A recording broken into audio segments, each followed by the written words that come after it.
जी, अस्सलाम वालेकुम। क्या हाल है? ठीक-ठाक है। जैसे कि आपने मेरी वीडियो टाइटल से देख लिया होगा कि मेरा पासपोर्ट जो है वो गुम हो गया है, ठीक है। तो मैंने सोचा इस बारे में एक डिटेल वीडियो बनाई जाए और मैं इस टाइम जो है ये अपने हॉस्टल के पास ही खड़ा हुआ हूँ, ठीक है। और गर्मी ज़्यादा है। अच्छा, तो जब मेरा पासपोर्ट गुम हुआ तो मैंने यूट्यूब पे काफ़ी सर्च किया। मैंने कहा चलें मुझे कोई वीडियो मिल जाए ताकि मेरी हेल्प हो जाए कि किस तरीके से पासपोर्ट बनाया जाता है। तो क्योंकि लाओस में पाकिस्तानी एम्बेसी नहीं है तो ये ज़रा ज़्यादा मुश्किल होता है कि कोई किसी ने पासपोर्ट बनवाना हो या कुछ इस तरह। तो मैंने सोचा इसमें एक वीडियो बनाई जाए। तो मैं अभी आपको बैठ के डिटेल में सब समझाता हूँ कि कौन-कौन से डॉक्यूमेंट चाहिए और किस तरीके से है जो वो पासपोर्ट बनाया जाता है। ताकि अगर खुदा ना ख़ास्ता किसी का कोई इस तरह का मसला हो, तो वो ये है कि मेरी वीडियो देख के तो उसको कम से कम थोड़ा-सा आसानी हो जाएगी पासपोर्ट वगैरह बनाने में। तो चलें स्टार्ट करते हैं और मैं आपको डिटेल में जो है ना वो सारे डॉक्यूमेंट बताता हूँ कि किस तरीके से बनाया जाता है। क्योंकि जो मुश्किलात का सामना मैंने किया है, वो ये है कि किसी दूसरे को वो मुश्किलात का जो है ना सामना ना करना पड़े। ठीक है, चलिए स्टार्ट करते हैं।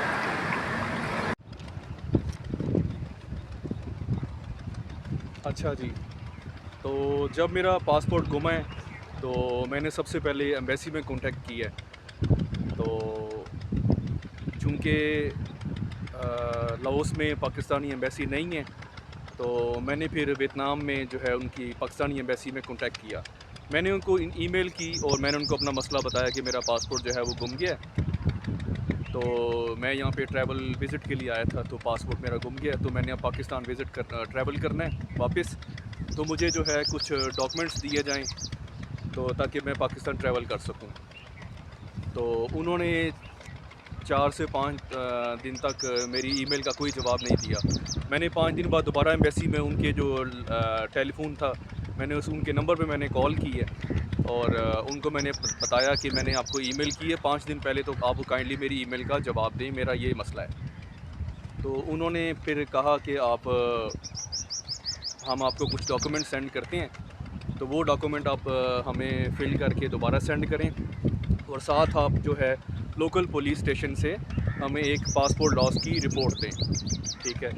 तो वो मैं आपको डॉक्यूमेंट दिखाता हूँ ताकि ये है कि क्योंकि बेसिक क्राइटेरिया तो यही है, किसी ने भी अगर चाहे वो दुनिया में किसी भी मुल्क में हो, उसका क्राइटेरिया सेम है, ठीक है। मैं आपको अपना भी एक्सपीरियंस बता रहा हूँ और साथ आपको ये भी बता रहा हूँ ताकि किसी को दुनिया में किसी भी मुल्क में, चाहे वहाँ पे पाकिस्तानी की एम्बेसी है या नहीं है, दोनों सूरतों में उसको बेनिफिट मिले, ठीक है। अब जिस तरह ये है, क्योंकि मैंने वियतनाम में ईमेल की थी, हनोई इसका कैपिटल है, ठीक है। तो ये उसका एक डॉक्यूमेंट है, embassy of Pakistan Hanoi, report of lost of passport, ठीक है। ये एक डॉक्यूमेंट है, ठीक है। इसको फिल किया मैंने, बेसिक सी इसमें इंफॉर्मेशन होती है, ठीक है। एक इस पर मैंने फ़ोटो लगाई है और दो ये डॉक्यूमेंट और थे, ठीक है। ये थोड़े से डिटेल में है, ठीक है। जैसे कि मेरी क्वालिफ़िकेशन और मेरा फैमिली का थोड़ा बहुत उन्होंने रिकॉर्ड लिया, ठीक है। उसके अलावा मतलब कि एजुकेशन का थोड़ा बहुत और इस तरह डेट ऑफ एंट्री और आप कब ट्रैवल करेंगे, ठीक है। इस तरह बेसिक्स जो है इसमें इंफॉर्मेशन होती है।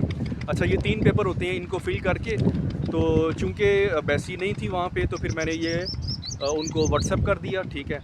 और उन्होंने साथ और जो मेरी फ़ोटो थी वो मैंने उनको वाइट बैकग्राउंड के साथ वो मैंने उनको सेंड कर दी, ठीक है, पीडीएफ फाइल में।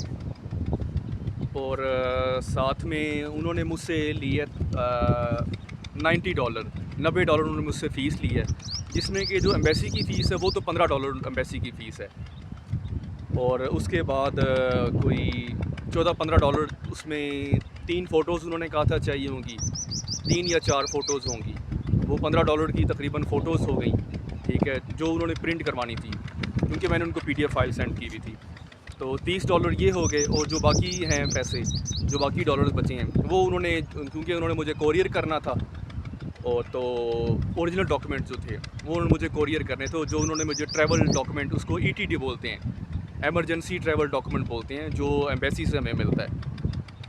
तो वो उन्होंने मुझे कोरियर करना था, तो उसमें तकरीबन आप लगा लें मैंने फिर उनको पुलिस रिपोर्ट बना के दी। तकरीबन दो से 3 दिन में मेरी पुलिस रिपोर्ट बन गई, ठीक है। तो उसके बाद मैंने उनको पुलिस रिपोर्ट सेंड की, तो उन्होंने कहा कि अब आपकी डॉक्यूमेंट कंप्लीट हैं, तो हमें जो है वो फ़ीस सेंड कर दें। मैंने उनको वो जो एम्बेसी की और जो कोरियर की फ़ीस थी टोटल $90 मैंने उनको सेंड कर दी। तो वो तकरीबन उसमें जो है 4 से 5 दिन जो है मुझे डॉक्यूमेंट रिसीव होने में लग गए, ठीक है। क्योंकि 2 से 3 जगह से वो ट्रैवल होने थे डॉक्यूमेंट, तो मुझे 4 से 5 दिन में डॉक्यूमेंट रिसीव हो गए, ओरिजिनल डॉक्यूमेंट, ठीक है। सॉरी ये हवा चल रही होगी तो मैं अपना माइक लाना भूल गया हूँ, तो आपको शोर थोड़ा होगा, तो काइंडली इसको एडजस्ट कीजिएगा। अच्छा, तो वो मैं आपको डॉक्यूमेंट दिखाता हूँ, वो डॉक्यूमेंट क्या होता है। जो ओरिजिनल डॉक्यूमेंट होता है ये होता है ETD बोलते हैं इसको, ठीक है। इसमें इंफॉर्मेशन होती है मेरी बेसिक इंफॉर्मेशन, नाम, फादर, इस तरह फादर नेम, और इस पे लिखा होता है कि आप बाई एयर ट्रैवल करेंगे, ठीक है। और डेट ऑफ इशू के कहाँ से ये जो डॉक्यूमेंट इशू हुआ, और इस पे एक इन्होंने लिखा हुआ है कि रीज़न क्या है ये पेपर बनाने की। तो उसमें मेरा रीज़न है लॉस्ट ऑफ पासपोर्ट, ठीक है, सेल्फ पेड है।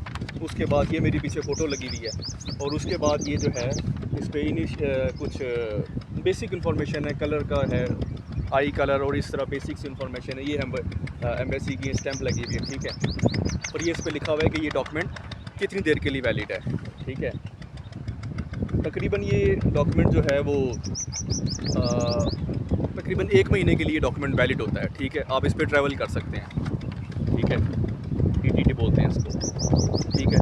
जब मुझे ये डॉक्यूमेंट मिल गया, ओरिजिनल डॉक्यूमेंट मिल गया, रिसीव हो गया, तो उसके बाद मैं फिर जो है लोकल इमिग्रेशन ऑफिस गया हूँ, ठीक है, ताकि उनसे मैं इंफॉर्मेशन भी ले सकूँ कि मज़ीद कुछ और तो नहीं चाहिए, या इनकी कोई रिक्वायरमेंट हो लाउस की मज़ीद डॉक्यूमेंट की। तो उन्होंने मुझे जो है वो एक डॉक्यूमेंट दिया, ठीक है। ये इमिग्रेशन का एक डॉक्यूमेंट होता है, ठीक है। सॉरी हवा बहुत तेज़ चल रही है।